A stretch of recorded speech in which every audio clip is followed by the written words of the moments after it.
Master. Big Boss. Welcome to my channel.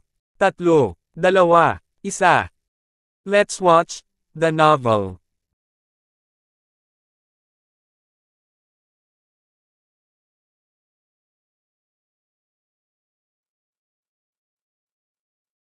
Three-Blade Group, Drake Hendrix. C-46 C-50. At Master Big Boss. Mula nang tumawag si Zaid McCliff sa telepono, umupo si Otis McCliff sa sofa sa opisina ng chairman, naghihintay ng mabuting balita. Buong umaga ay nalubog siya sa kagalakan, alam na kapag naibaba na si Sky Hendrix, ang posisyon ng project head ay mahuhulog sa kanyang ulo. Hindi lamang siya maaaring gumawa ng isang kapalaran, ngunit maaari rin niyang lohikal na itaboy si Aurelia McCliff mula sa McCliff Group. Pagpatay ng 2 ibon gamit ang isang bato. Ring-a-ling. Sa sandaling tumunog ang landline ng opisina, halos biglang sumulpot si Otis McCliff. Umupo ka. Ito ay tawag ni Leonardo Leopold, at hindi ka kwalipikadong sagutin ito. Pinagalitan ni Zaid McCliff ang kanyang nakakadismaya na apo, at dahan-daang kinuha ang telepono sa mesa. Kuya Leopold, si Zaid. Kamusta ang nabanggit ko sa iyo kaninang umaga? Pagkatapos ng tawag, binigyan ni Zaid McCliff si Leonardo Leopold ng sapat na impormasyon, kabilang ang kung paano iginiit ni Sky Hendrix, na binabaliwala ang mga panloob na opinyon sa loob ng McCliff Group, na italaga si Aurelia McCliff bilang pinuno ng proyekto. Gamit ang impormasyong ito sa kamay, at ang mga maniobra ni Leonardo Leopold, ang pagbaba ng Sky Hendrix ay magiging isang piraso ng cake. Mr. McCliff, sinusubukan mo akong patayin. Ang galit na dagindong ni Leonardo Leopold ay nagmula sa kabilang dulo ng telepono, magkaibigan na tayo sa loob ng ilang dekada, at itinulak mo ako sa isang hukay ng apoy. Nagsisisi talaga ako, paano ko nakilala ang isang bastard na katulad mo. Nang marinig ang tugon ni Leonardo Leopold, unti-unting nawala ang ngiti sa mukha ni Zaid McCliff, napalitan ng pagkataranta. Lolo, naging matagumpay ba ito? Excited na tanong ni Otis McCliff sa gilid. Hindi na siya makapaghintay na ipahiya si Aurelia McCliff at ayaw nang maghintay pa ng ilang sandali. Lumabas ka muna. Tinakpin ni Zaid McCliff ang mouthpiece at bumulong, sasabihin ko sa iyo ang resulta sa isang sandali. Naramdaman niyang may mali sa tono ni Leonardo Leopold kanina. Maaaring may kaunting aksidente. Okay, hihintayin ko ang iyong magandang balita. Tumango si Otis McCliff, tuwang-tuwa na naglakad palabas. Pagkalabas niya ng pinto, sabik niyang inilabas ang kanyang telepono at nagpadala ng mensahe kay Aurelia McCliff, natanggal na ang dati. Mungsiga, hintayin kang matanggal sa kumpanya. Nang magawa ang lahat ng ito, si Otis McCliff ay nakaramdam ng kagaanan. Lalo na ang mukha niya na namamaga dahil sa sampal ni Drake Hendrix ay parang medyo gum-on. Ngunit sa loob ng opisina ng chairman, kabaligtaran ang mood ni Zaid McCliff. Mr. Leopold, dahan-dahan lang, ano ba talaga ang nangyari? Ang mga materyales na iyon ay sapat na upang ibagsak ang Sky Hendrix, hindi niya maisip kung anong hindi inaasahang pangyayari ang maaaring mangyari. Mr. McCliff, ang lahat ng ito ay kagagawa ni Ovidio Cook, si Sky Hendrix ay pipay lang niya. Ngayon, hindi lang ako pinagalitan ng matindi, pero natatakot ako na hindi ako makatuluyan. Moreles City na. Pinatay mo talaga ako.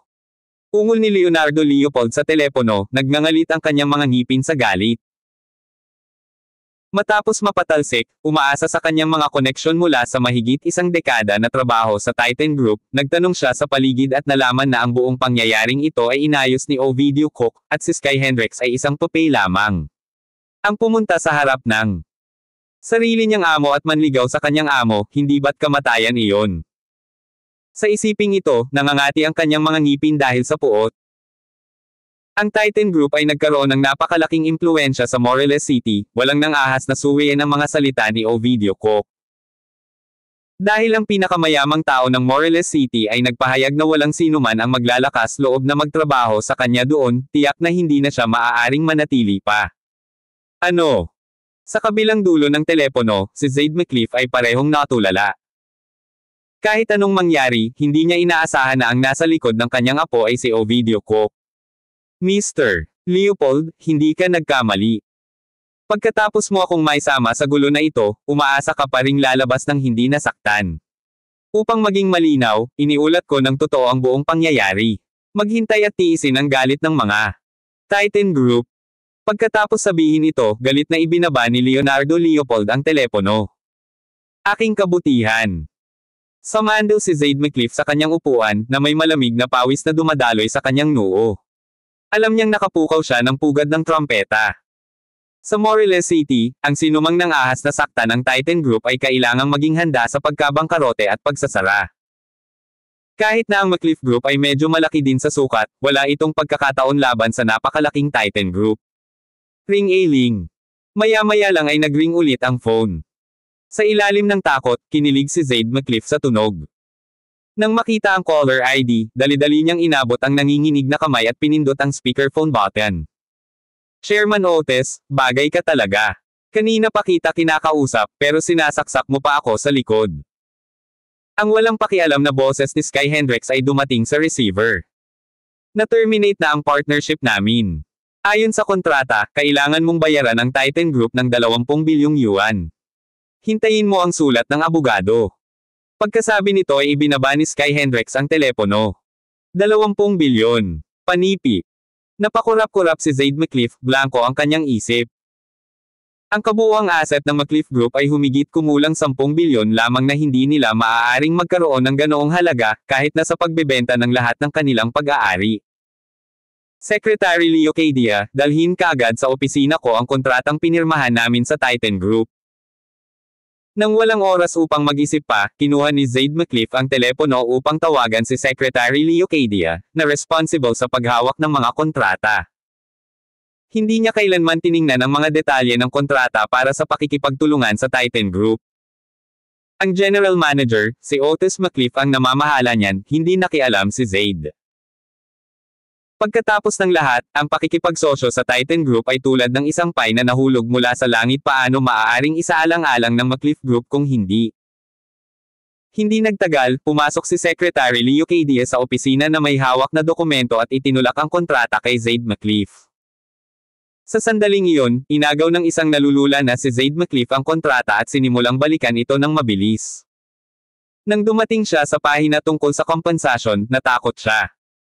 Kung maantala ang proyekto dahil sa mga kadahilanang nauugnay sa McCliff Group, dapat nilang bayaran ang Titan Group ng 20 bilyong yuan.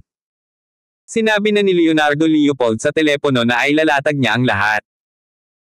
Nangangahulugan iyon na ang panukalang batas na ito ay tiyak na mapupunta sa McCliff Group, at kahit paano niya ito labanan sa korte, tiyak na matatalo siya.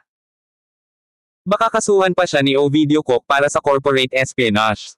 Chairman, okay ka lang ba? Tanong ni Secretary Leo Cadia na napansin ang maputlang mukha at malayong tingin ni Zaid McCliff. Tawagan si Otis. Mahinang sabi ni Zaid McCliff, nakapatong ang ulo sa kamay. Pakiramdam niya ay naubos ang lahat ng kanyang lakas, at anumang oras ay maaaring mahimatay siya sa opisina. Sige, sandali lang. Nang hindi na nagtanong pa, lumabas si Secretary Leo Cadia sa opisina at tinawag si Otis McCliff, na nakatayo sa labas ng pinto, para pumasok.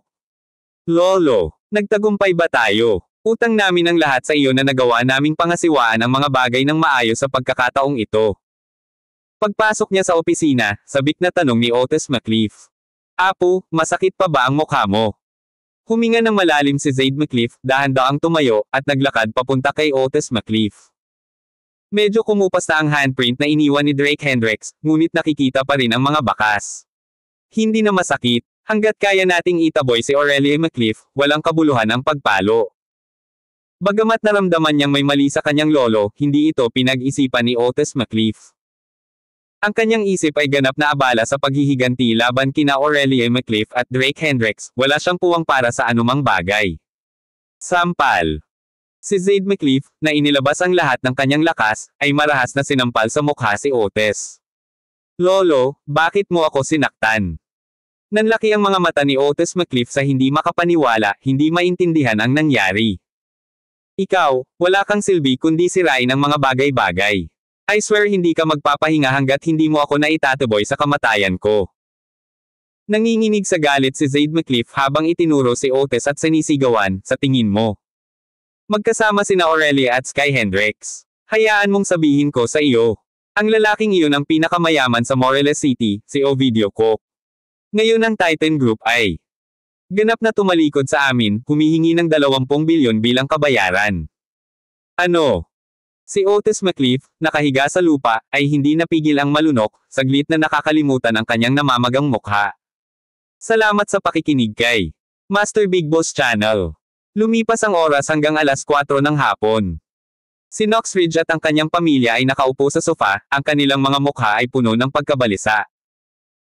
Ang araw ay halos matapos, ngunit ang kumpanya ay hindi gumawa ng isang tawag sa telepono, at ito ay ginawa Knox Ridge hindi mapakali. Drake Hendricks, hindi mo pa narinig ang huli mula sa akin ngayon. Kinuha niya ang kanyang telepono at, pagkatapos mag-alinlangan ng ilang sandali, sa wakas ay nagpa siya na tawagan si Zaid McCliff. Hanggat kaya niyang IP ng lahat kay Drake Hendricks, naramdaman ni Knox Ridge na makakabalik pa rin si Aurelia McCliff sa kumpanya. Thud! Thud! Maya-maya, sunod-sunod na katok ang narinig sa pinto. Buong hapon na nakasandal si Drake Hendricks sa pintuan, kaya sa sandaling magsimula ang amaking, siya ang unang tumalikod at nagbukas ng pinto. Nasaan si Chairman? Ang unang taong nakita niya ay si Otis McCliff. Sa likod niya ay ilang executive mula sa McCliff Group, na lahat ay mukhang hindi masyadong nasisiyahan. Ngunit iyon ay may katuturan, nakasanayan na nilang tumatawag at ngayon ay kailangan pang lumapit at humingi ng tawad, na makakasira sa kalooban ng sinuman. Oh, si Otis McCliff, pasok ka at maupo ka. Nang makita si Otis McCliff, mabilis na tumayo si Knox Ridge. Alam niyang si Otis McCliff ang paboritong apo ni Zaid McCliff at General Manager din ng McCliff Group. Kung kaya niyang magpakumbaba sa harap ni Otis McCliff, baka may pagkakataon na bumalik si Aurelia McCliff sa kumpanya. Tita, hindi po ako uupo. Nasa bahay ba si Aurelia? Nakatagilid na nakatayo si Otis McCliff, ginagawa ang lahat para itago ang namamagang bahagi ng kanyang mukha. Tinatanong kita, nasaan ang chairman? Hinarang ni Drake Hendricks ang pintuan, malamig na nakatitig kay Otis McCliff. Sinabi niya noon na kung hindi dumating si Zaid McCliff para mag-request ng personal, siguradong hindi na babalik si Aurelia. Anong ginagawa mo? Umalis ka sa dinadaanan ko. Nang makita ang kanyang manugang na nagdaragdag sa kaguluhan, agad na nagalit si Knox Ridge. Nang siya ay nag-aalala tungkol sa paghahanap ng paraan sa labas ng sitwasyon, si Drake Hendricks ay nagkaroon ng lakas ng loob na harangan si Otis McCliff sa pintuan. Sagutin mo ako, panipi. Hindi pinansin ang galit ng kanyang biyenan, muling tinitigan ni Drake Hendricks si Otis McCliff na may matatalim na mga mata. Sobrang abala ng chairman, kaya pinaponte niya ako. Pinigilan ni Otis McCliff ang galit sa kanyang puso, sinusubukang manatiling kalmado. Akala niya ay masasample niya si Drake Hendricks ng mahina, ngunit sa halip, nabugbog siya, at ngayon ay kailangan niyang ipakita ang kanyang mukha para sa higit pa. Ngunit huwag kang mag-alala, tiyak na makikipagtulungan ako kay Aurelia sa hinaharap, at walang sinumang maglalakas loob na guluhin siya muli. Tinapik-tapik ni Otis McCliff ang kanyang dibdib, same time na nanunumpa, I swear to heaven. Bago pumunta dito, nilinaw ni Zaid McCliff na kung hindi niya makuha si Aurelia na bumalik ngayon, kailangan ni Otis na umalis sa McCliff Group. Ay nako, tingnan mo ang sinasabi mo. Hindi ba tayo lahat ay bahagi ng pamilya McCliff? Hindi ba't magandang bantayan ang isa't isa? Naningkit ang mga mata ni Knox Ridge nang marinig ang sinabi ni Otis McCliff. Parang nandito siya para yayain si Aurelia pabalik. Sa isiping ito, binigyan niya ng kakaibang tingin si Drake Hendricks. Talaga kayang may ganong divine skills ang kanyang manugang upang personal na mag-imbita ng karaniwang mayabang na si Otis McCliff. Aurelia, halika dito. Mabilis na tumalikod ang Knox Ridge upang tawagan si Aurelia McCliff na nakakita ng isang perpektong pagkakataon. Hindi mo maaaring palampasin ang gayong pagkakataong bumaba sa pwesto. Umupo ka. Akmang tatayo na si Aurelia, malamig na sinabi ni Drake Hendricks, nakalimutan mo na ba ang sinabi ko sa iyo? With that, umupo ulit si Aurelia. Bagamat mukhang kalmado si Aurelia, ang kanyang puso ay nagugulo na. Nakita niya kung sino talaga si Otis McCliff, mayabang at nagbabalak na patalsikin siya sa kumpanya. Ngayong darating siya para imbitahan siya ng personal, nangangahulugan ito na malamang na pinilit siya ni Zaid McCliff. Dahil sa loob ng buong pamilya McCliff, tanging ang mga salita ni Zaid McCliff ang makikinig ni Otis. Oh, kayong dalawa. Sisubog na sana si Knox Ridge, ngunit pinutol siya ni Drake Hendricks. Ginagawa ko ang sinasabi ko. Kung ang chairman ay walang sinseridad, pagkatapos ay mangyaring umalis. Ang liham ng pagbibitiw ni Aurelia ay nasa desk ng chairman bukas ng umaga. Panipi. Si Drake Hendricks ay walang pakialam na tumingin kay Otis McCliff, ganap na hindi pinapansin ang galit na mukha ng iba. Drake Hendricks, huwag masyadong lumayo. Hayaan mong sabihin ko sa iyo, ngayong araw. Bang! Bago natapos ni Otis McCliff ang kanyang mga salita, biglang sinipa ni Drake Hendricks ang isang paa sa harap ng mga executive ng McCliff Group. Sa loob ng kalahating oras, kung wala ang chairman at lahat ng staff ng grupo, pagkatapos ay humanda ka sa pagtanggap ng resignation letter ni Aurelia McCliff. Pagkasabi nito ay pilit niyang isinara ang pinto. Ang mga executive ng McCliff Group sa labas ay ganap na natulala. Anong nangyayari dito? Hindi ba laging hinihiling ni General Manager Otis McCliff na umalis si Aurelia McCliff sa kumpanya? Ngayong nag-aalok siya na magbitiw sa kanyang sariling kagustuhan, bakit pa rin siya nagdadala ng mga tao upang panatilihin siya? At ang ugali ni Drake Hendricks, bakit napakapanindigan nito? Ito pa rin ba ang walang kwentang manugang na kilala nila noon? Ano bang tinitingin-tingin mo? Nagpumigla si Otis McCliff sa hagdan, nanginginig sa galit. Ngunit kalaunan, inilabas niya ang kanyang cellphone at tinawagan si Zaid. McCliff, Lolo, sinipa ako ni Drake Hendricks sa hagdan. Kung hindi mo dadalhin ang lahat ng empleyado ng grupo dito sa loob ng kalahating oras, magre-resign agad si Aurelia. Mabuti, hintayin mo ako. Pagkatapos ng maikling tugon, ibinaba ni Zaid McCliff ang tawag. Ngunit sa loob ng silid, si Knox Ridge at Burl McCliff ay nagmumura kay Drake Hendricks na parang mga baliw.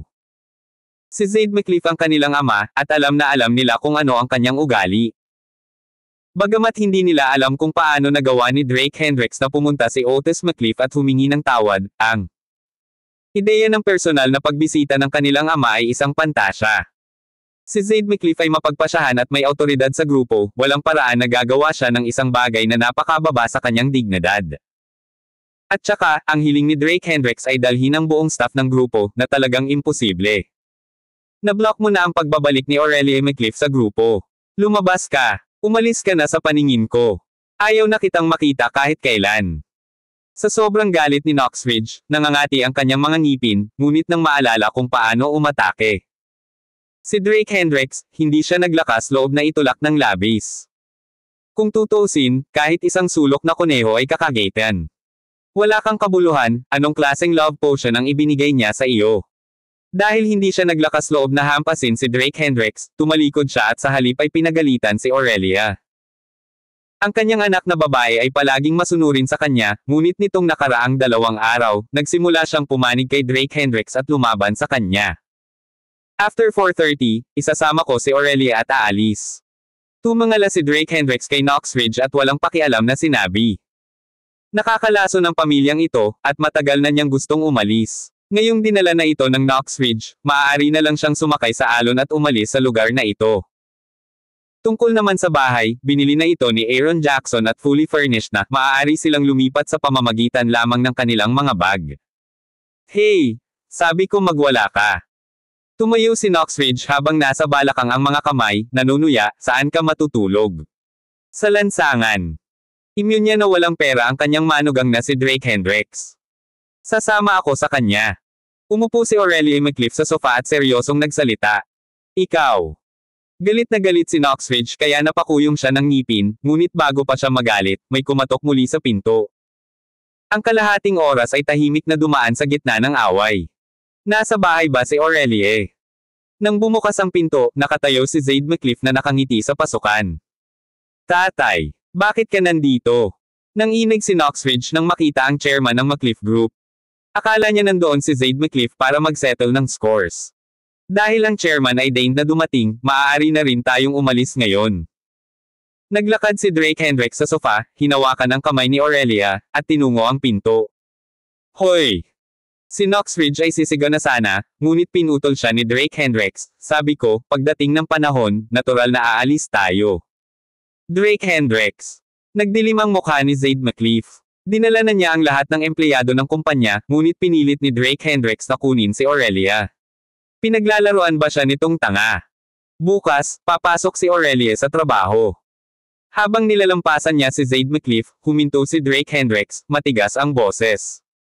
Pagkatapos ng kanyang pahayag, hinawakan niya ang kamay ni Aurelia at Sa ilalim ng tingin ng mga empleyado ng McCliff Group, pumasok sa elevator. Tumigil ka dyan. Nanginginig sa galit si Zaid McCliff. Salamat sa pakikinig kay Master Big Boss Channel. Bakit ako tatawagan para huminto? Para ipahiya ka. Matapos marinig ang galit na dagandong ni Zaid McCliff, dahan-daang lumingon si Drake Hendricks, walang pakialam ang ekspresyon nito. 3 taon na ang nakalilipas, kung hindi siya nag-alok ng tulong, malamang na hindi nabuhay ang family head na ito ng McCliff family ngayon. Ang ganoong uri ng matigas na karamdaman, sa ilalim ng langit, bukod sa 10,000 Mountain Alliance, walang makakapagpagaling. Gayunpaman, si Zaid McCliff ay may katapangan na maging walang utang na loob at sinubukan ang lahat ng posibleng paraan upang sipain siya palabas ng bahay pagkatapos ng kanyang paggaling. Ang epitome ng isang maliit na tao.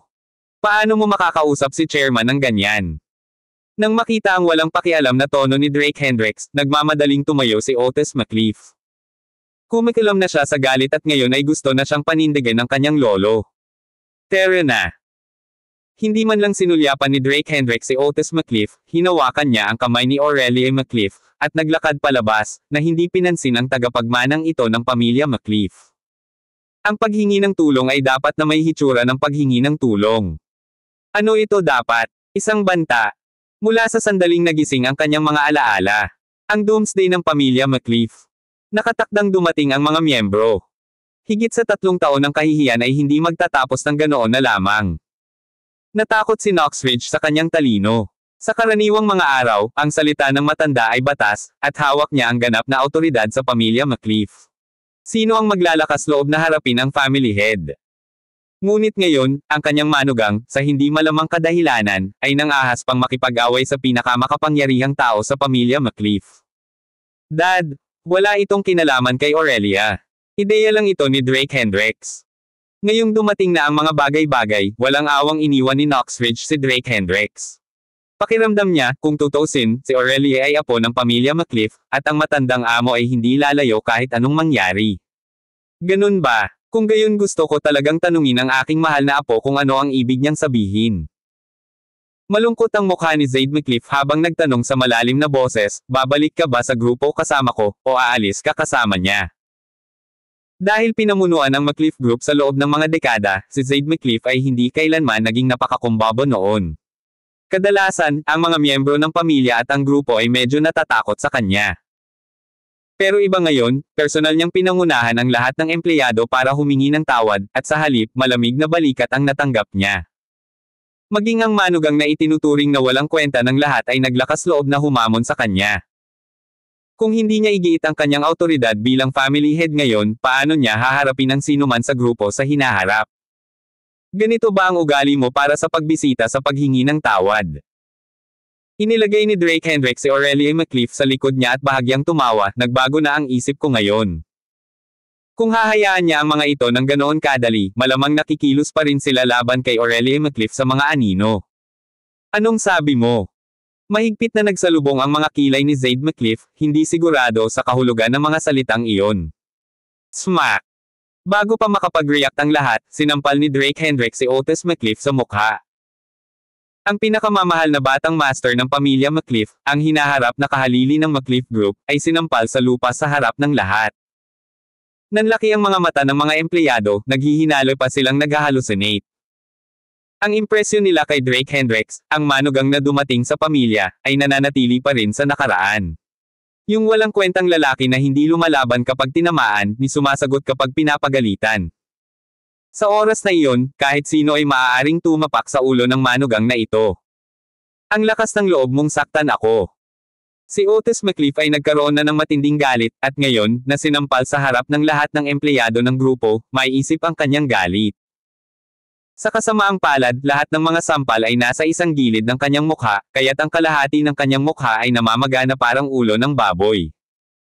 Maaari mong subukan, ngunit sinisiguro ko sa iyo, agad na magre-resign si Aurelia McCliff. Si Drake Hendricks, habang nasa likod ang kanyang mga kamay, ay tumingin kay Otis McCliff na may labis na nakakainsulto na tingin. Dahil sinimulan na niyang tapakan ang mga ito, gagawin niya ito ng husto. At kung nagkataon, ipaalam sa mga tao sa grupo kung ano ang magiging kahihinatnan ng pagkakasala kay Aurelia McCliff. Sa tingin mo hindi ako maglalakas loob? Nang makita ang pangungutya ng kabilang partido, agad na umabot sa sukdulan ng galit ni Otis McCliff. Sa pamilya McCliff, siya ang young master na pinagtutuunan ng lahat, sa grupo, siya ang general manager, pangalawa lamang sa chairman. Ngunit ngayon sa tahanan ni Aurelia McCliff, sinampal siya ng malakas sa harap ng lahat. Mga empleyado, isang lantarang kahihiyan. Ipaglalaban kita. Namumula ang mga mata ni Otis McCliff habang ikinumpas ang kanyang mga kamao at nagmamarcha patungo kay Drake. Tambo. If you dare hit me, luluhod agad ako sa harap mo. Sa pagharap sa agresibong Otis McCliff, si Drake Hendricks ay hindi gaanong natakot, sa halip ay iniunat ang kanyang daliri at sinenyasan siya ng isang kawit ng kanyang kamay. Provocative, mayabang. Nanlaki ang mga mata ng mga empleyado ng McCliff Group, matamang pinagmamasdan ang lahat. Mabuti. Ngayon ay papaluhod kita sa harap ko na parang aso. Bahagyang napaawang ang bibig ni Otis McCliff habang nakakuyom ang kamao. Drake. Si Aurelia McCliff, medyo nag-aalala, ay lumapit, ngunit pinigilan ni Drake. Tambo. Halos lahat ay nagpipigil ng hininga, tahimik na nanonood. Tama na. Nang nagiging tensyonado na ang kapaligiran, at si Otis McCliff ay umiindayog ng kanyang kamao na may kasamang ngiti, nagpakawala si Zaid McCliff ng dagandong. Gusto niyang turuan ng leksyon si Drake Hendricks, pero kaya niya ba? Sa isang salita lang mula sa Titan Group, ang industriyang pinatatakbo niya sa loob ng mga dekada ay maglalaho na. Sa oras na iyon, hindi banggitin ang kanyang sarili, paano mabubuhay ang mga taong ito ng McCliff clan. Karamihan sa kanila ay pangkaraniwan, nabubuhay sa mga industriya ng pamilya, naghihintay na mamatay. Lolo. Bahagyang itinaas ni Otis McCliff ang kanyang kilay, nakatingin kay Zaid McCliff na puno ng pagtataka. Kitang-kita ng lahat ang ugali ni Drake Hendricks ngayon, diretsyong sampalan silang dalawa. Alam niya ang ugali ng kanyang lolo, malinaw siya bilang kanyang apo. Sa pagharap sa gayong pang-aasar, paano? Nakatiis ang kanyang lolo na kadalasang mainit ang ulo. Huwag ka nang magsalita pa. Huminga ng malalim si Zaid McCliff, hindi sinasadyang kumikibot ang mga sulok ng kanyang bibig. Drake Hendricks, hayaan mo ang iyong sarili. Pumunta na ako dito gaya ng hinihingi mo, pwede mo namang ibalik si Aurelia sa kumpanya ngayon di ba? Nang matapos siyang magsalita, nagpalitan ng tingin ang mga empleyado ng McCliff Group, halata sa kanilang mga mata ang pagkagulat. Ang gulo, para lang bumalik si Aurelia sa kumpanya. Hindi ba't ang pagbibitiw ni Aurelia ang lagi nilang inaasam na makita? Sa ganoong paraan, natural na maaaring pumalit si Otis bilang project manager. Ngunit paano malalaman ng mga empleyadong ito na ang Titan Group ay parang isang higanteng espada na nakasabit sa ulo ng McCliff Group? Ang isang bahagyang maling hakbang ay maaaring humantong sa kumpletong pag-alis. Oo. Tumango si Drake Hendricks, tapos biglang naglabas ng sampal. Sampal. Isang malinaw na marka ng mga daliri ang muling lumitaw sa mukha ni Otis. Para sa asawa ko ang sampal na ito. Sa loob ng 3 taon, palagi mong iniisip na paalisin siya. Ngunit mayroon ka bang kakayahan? In terms of ability, wala kang laban sa kanya. Sa mga tuntunin ng karakter, ikaw ay mga liga sa likod. Sampal. Bago pa makapag-react si Otis ay damapo na sa mukha niya ang pangalawang sampal. Yung chicken soup na. Pinaghirapan kong kumulo, pinakain mo talaga sa mga aso. Mula ngayon, kung mangangahas kang maging walang galang sa akin muli, pagsisisihan mo ito ng hindi paniwalaan. Drake Hendricks, ikaw. Sampal. Napakalakas ng ikatlong sampal kaya natamba si Otis sa lupa. Kung maglakas loob kang baliwalain kami muli, ang mga kahihinatnin ay isang bagay na talagang hindi mo kayang bayaran. Diretso ang pagtapak ni Drake Hendricks sa kanyang dibdib, matalim ang kanyang tingin habang nakatutok ang mga kutsilyo kay Otis. Ang mga nakapaligid na empleyado ng McCliff Group ay nakabuka ang kanilang mga bibig, sa sobrang takot na gumawa ng tunog. Knox Ridge at Burl McCliff ay natakot sa lugar. Ito ba ang parehong manugang na dati nilang binubuli sa araw-araw? Sa pag-iisip nito, pinagpawisan ang matandang mag-asawa. Ang Drake Hendricks ngayon ay parang isang mabangis na tigre, naglalabas ng nakamamatay na hangin. Drake Hendricks. Malakas na hinampes ni Zaid McCliff ang kanyang tungkod sa lupa. Ang lakas ng loob mo. Ano ang hindi ko matapang? Dahan-daang inalis ni Drake Hendricks ang kanyang paa kay Otis, na nakatingin kay Zaid McCliff nang may panunuya, paluhod siya sa lupa at tawagin si Aurelia na 8. Isa itong kamatayang dagok sa espiritu. Balak niyang sirain ng tuluyan ang dignidad ni Otis. Naglalaro ka ng apoy. Napalunok si Zade McCliff, puno ng lamig ang mga mata. Ang mukha ng McCliff family ay tuluyang natapakan ngayon ni Drake Hendricks. Nakausap ka na ba ng Titan Group? Tanong ni Drake Hendricks na may malabong ngiti. Nang marinig ito, nadurog ang puso ni Zade McCliff, lalong namula ang mukha. Lumuhod ka. Sa wakas, huminga siya ng malalim at dahan-daang pumikit. Lolo. Umungol sa galit si Otis, hindi naiintindihan ang kinatatakutan ng kanyang lolo kay Drake Hendricks.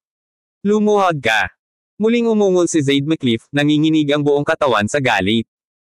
Huwag mo akong personal na baliin ang iyong mga binti. Nang marinig ang mga salita ni Zade McCliff, napakatigas ni Otis na halos magbitak ang mga ngipin.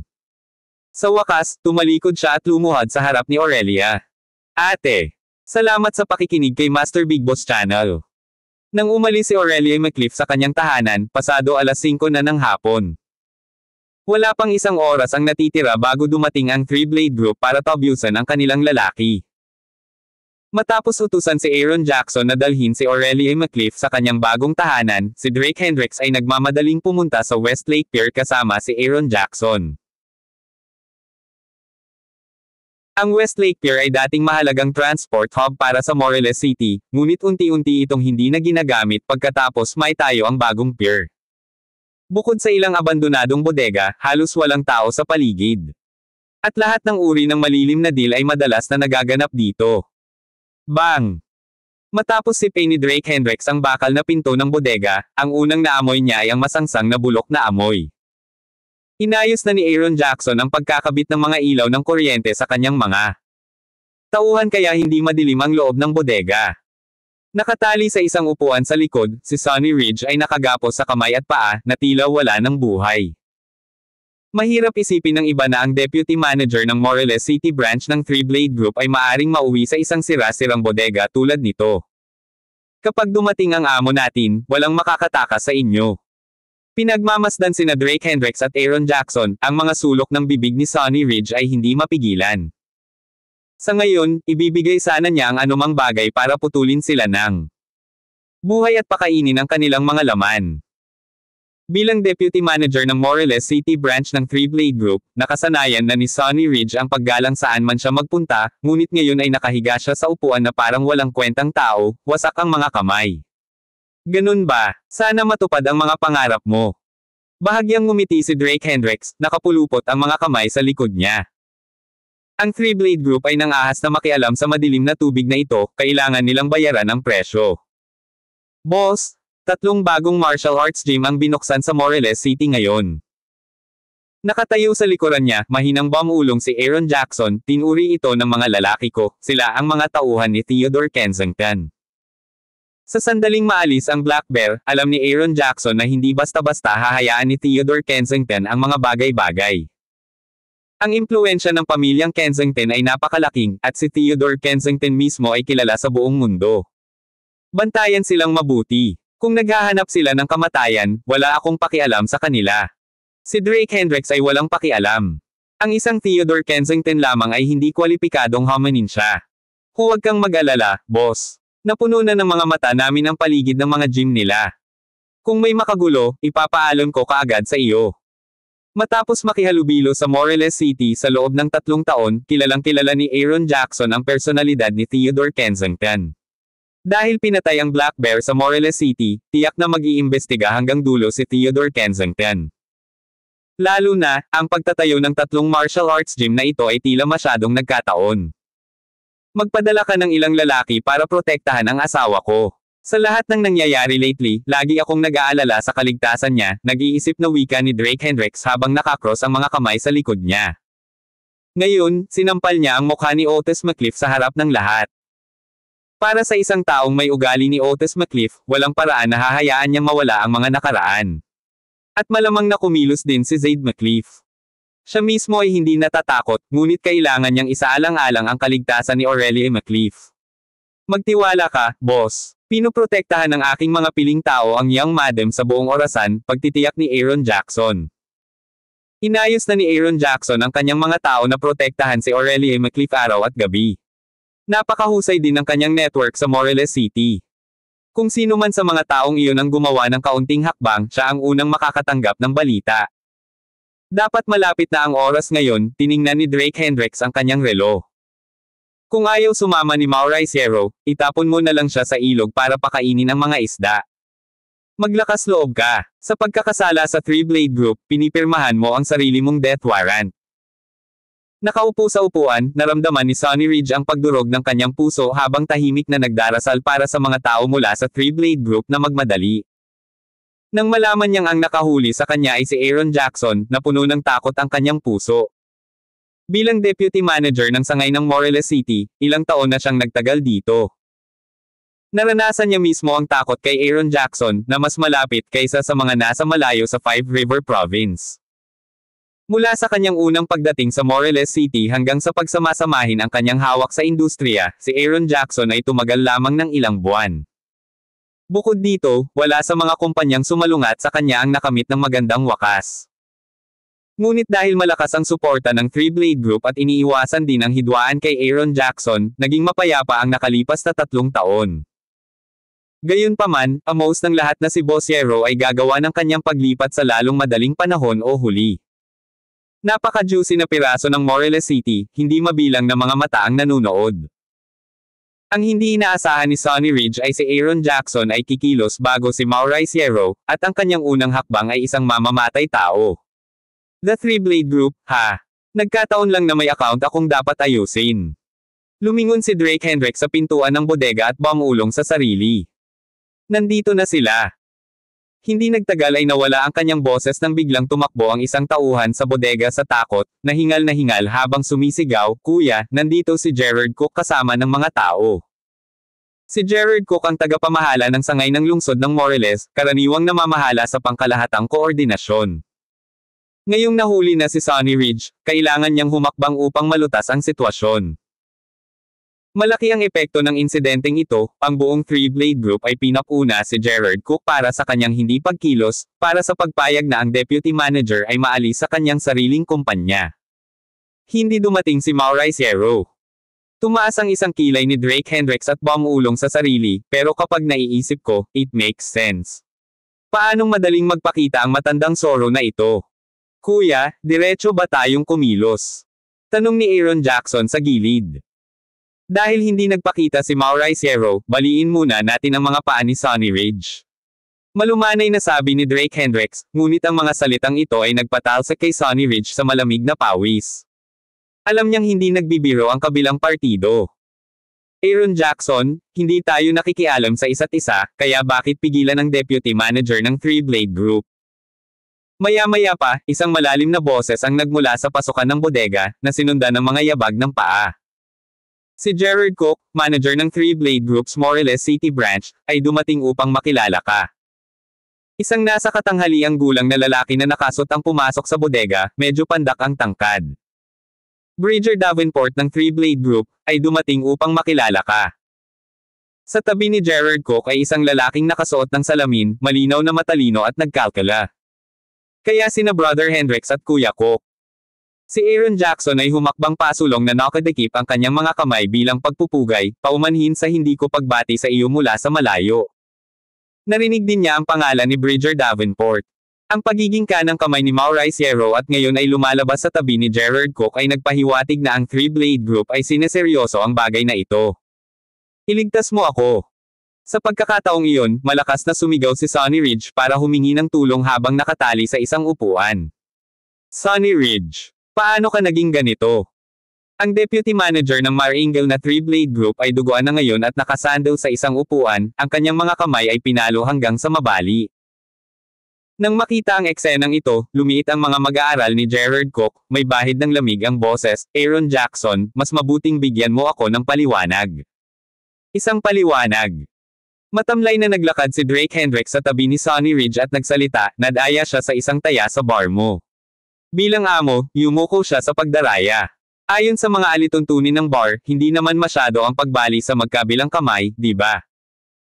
Habang nagsasalita siya, lumingon siya at sinabing, dahil sa tingin mo ay may utang akong paliwanag sa iyo, bibigyan kita ng isa. Basag. Biglang sumipa si Drake Hendricks, nabali ang magkabilang binti ni Sonny Ridge mula sa tuhod. Sapat na ba ang paliwanag na iyon? Ikaw ang humihingi nito. Nagdilim ang mukha ni Gerard Cook habang sinisingil niya ang kanyang mga tauhan. Sandali. Pinigilan siya ni Bridger Davenport at tumingin kay Drake Hendricks. Kuya, hindi pamilyar sa akin ang mukha mo. Maaari ko bang malaman ang iyong mahal na pangalan? Dala mo ba ang pera na gusto ko? Hindi sinagot ni Drake Hendricks ang tanong ni Bridger Davenport, sa halip ay nagtanong tungkol sa pantubos. Salamat sa pakikinig kay Master Big Boss Channel. Aaron Jackson, bakit ka nakikipag-away sa Three-Blade Group ko? Nang makitang hindi nag-abala si Drake Hendricks sa kanya, pinili na lang ni Bridger Davenport na huwag sumagot. Bilang isa sa mga pangunahing miyembro na nireranggo sa nangungunang limang ng Three-Blade Group, natural siyang nakaramdam ng galit na hindi pinapansin ng sinuman. May tinatanong ang kapatid ko, hindi mo ba naririnig? Ngunit hindi siya binigyan ni Aaron Jackson ng kasiyahan ng pagkilala, sa halip, mahigpit siyang nagtanong na may kalmado ngunit mabangis na tingin sa kanyang mukha. Sa labas, sina Drake Hendricks at Aaron Jackson ay tinawag ang isa't isa bilang magkapatid, na ang pagkakakilanlan ni Drake Hendricks bilang Young Master ng 10,000 Mountain. Ang alliance ay nanatiling nakatago, at kung ang isang kaaway ay dumating na naghahanap ng paghihiganti, si Aaron Jackson ay maaaring humakbang sa harapan upang protektahan siya. In plainer terms, siya ang kumuha ng hits. Nang marinig ang mga salita ni Aaron Jackson, kahit na mapatahimik ni Bridger Davenport ang kanyang kalmado, hindi maiwasang mag-alab ang galit sa kanyang puso. Kahit na ang Moreles City ay talagang si Aaron Jackson, siya mismo ang pangalawang in command sa Three-Blade Group, pagkatapos mismo ni Mauricio. Ang pagtanggap ng ganitong pagtrato ngayon, kahit na ang isang luwad na Buddha ay may bahid ng galit. Aaron Jackson, huwag kang masyadong lumayo. Lumapit si Bridger Davenport at sinabing, bagamat totoo na marami kang negosyo dito sa Moreles City, may stake din ang Three-Blade Group ko sa lugar na ito. Kung gusto mong umalis ng ligtas ngayon. Hindi pa lang niya natapos ang kanyang pangungusap, ang mga figurang nakasuot ng itim sa pasukan ng bodega ay napalingon lahat kay Aaron Jackson, na tila handa ng punitin siya. Nang matanggap ang mensahe, nagpadala na si Bridger Davenport ng mga tao upang panoorin ang Westlake Wharf, na mahigpit na sinusubaybayan ang bawat galaw ni Aaron Jackson at ng kanyang grupo. Gayunpaman, ang kanilang mga aksyon ay medyo hindi inaasahan. Akala niya sa Moreles City, maraming tao si Aaron Jackson na nakatambay dito. Ngunit buong araw at gabing binabantayan ng mga tauhan ni Gerard Cook ang lugar na ito, nang walang nakikitang anino ng multo. Alas 5 pa lang ng hapon nang madiskubre nilang dumating si Aaron Jackson kasama ang sugatang si Sonny Ridge. Mayabang, mapangahas. Ito ang pinakamakatwirang paliwanag na naisip ni Bridger Davenport. Kung minamaliit mo ang iyong kaaway, dapat mong bayaran ang presyo. Malaki ang kakayahan ng sangay ng Three-Blade Group sa Moreles City, napigilan lamang ni Aaron Jackson, hindi ito mabilis na lumawak. Pagkarating sa sangay ng Moreles City, kasama si Gerard Cook, dumating si Bridger Davenport sa Westlake Wharf na may nakamamatay na aura. Dahil nagkaroon ng kumpletong pagbagsak. Hindi na kailangang isaalang-alang ang iba pang mga kahihinatnan. Nahaharap sa agresibong pagtatanong ngayon, ang gusto lang gawin ni Bridger Davenport ay pumatay. Itatanong ko sa huling pagkakataon, dala mo ba ang ransom? Si Drake Hendricks ay nakatayo habang ang kanyang mga kamay ay nakapulupot sa kanyang likuran, pinapanood si Bridger Davenport ng walang pakialam. Kung hindi pa dumating si Mauricio, kailangan niyang hampasin ng husto ang Three-Blade Group para manatili sila sa pila ng ilang sandali. Pagkatapos ng lahat, ang Three-Blade Group ay hindi isang bagay na maaaring alisin sa isang gabi. Bukod dito, nagising na lamang niya ang kanyang alaala at ayaw niyang matuklasan ng iba na may lihim na motibo. Ransom. Tama ba ang naririnig ko? May nangahas bang humingi sa akin ng pera dito sa mundo? Si Bridger Davenport ay tumawa ng malakas, ang kanyang mga labi ay nakakurba sa isang bahagyang pagngisi. Kahit na mayroon kang buhay upang kunin ito, mayroon ka bang buhay upang gugulin ito? Sa tingin mo ay papayagan kitang makalabas ng buhay pagkatapos. Lampuin si Deputy Manager Sonny Ridge sa harap ko. Ang kanyang mga tauhan ay nakatalaga sa labas mismo ng pinto, kahit dumating ang mga tao ni Aaron Jackson, hindi sila makakapasok. At matagal nang nilinaw ni Mauricio na gusto niyang kunin si Aaron Jackson dito mismo. Inakala ni Bridger Davenport na isang matinding labanan ang magaganap dito, ngunit sa kanyang pagtataka, ang kabilang partido ay nagdala lamang ng ilang mga lalaki na nagligtas sa kanya ng maraming problema. So, ayaw mong mapanatili niya ang buhay niya. Matapos marinig ang tugon ni Bridger Davenport, tumalikod si Drake Hendricks at dahan-daang naglakad patungo sa Sunny Ridge. Dahil may paglabag sa tiwala, halika kolektahin mo ang iyong bangkay. Iligtas mo ako. Nang maranasan mismo ni Drake Hendricks ang mga pamamaraan ni Drake Hendricks, natakot si Sunny Ridge nang makita ang ibang lalaki na papalapit, pawis na pawis at nanginginig ang buong katawan. Tumigil ka, hindi ka ba natatakot sa kamatayan? Si Sunny Ridge, pagkatapos ng lahat, ay sinundan si Gerard Cook sa loob ng maraming taon, at ngayon ay naririnig ni Drake Hendricks na binanggit ang pagpatay kay Sunny Ridge, ang manager ng sangay ng Morelos City ay hindi na makatayo at manood. Kung maglakas loob kang hawakan siya muli, sisiguraduhin kung wala kang lugar na malibing. Si Gerard Cook ay naging isang nangingibabaw na figure sa Morelos City sa loob ng maraming taon, at ang kanyang mga kakayahan ay walang sinasabi. Habang nagsasalita siya, ang mga lalaking nakaitim sa likod niya ay tahimik na nagdiin pasulong. Kung hindi natin siya papatayin, mabubuhay pa ba tayo? Lumingon si Drake Hendricks, nag-aalok ng isang mahinang ngiti. Ang ngiti na ito ay sobrang nakakatakot, na nagtanim ng takot sa mga miyembro ng Three Blade Group. Sa katunayan, sila ay dumating ngayon na may layuning puksain ang kanilang problema hanggang sa pinakaugat, at kung palalampasan nila ang pagkakataong ito, malamang na hindi na sila makakahanap ng ganoong perpektong pagkakataon upang maalis muli si Aaron Jackson.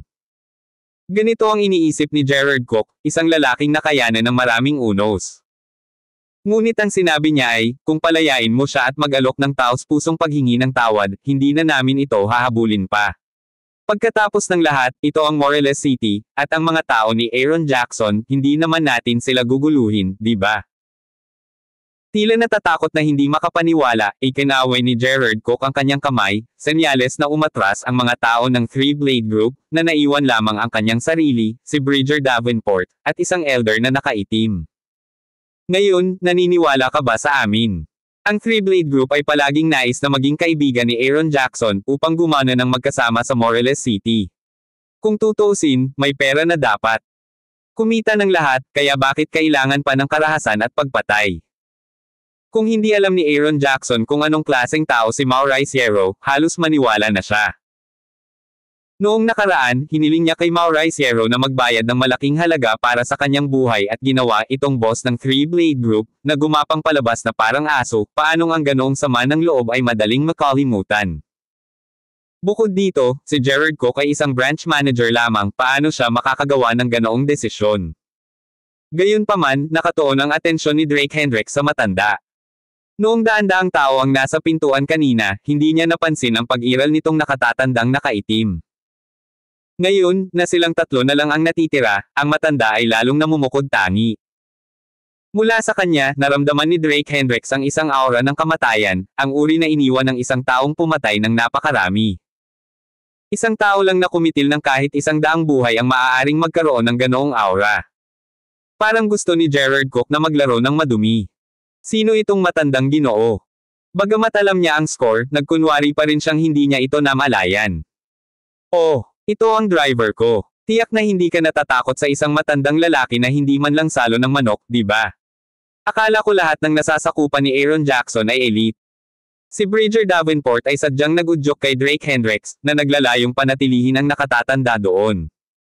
Ang pangalan ng matanda ay Noah Miller, at may dugo sa kanyang mga kamay mula sa kanya.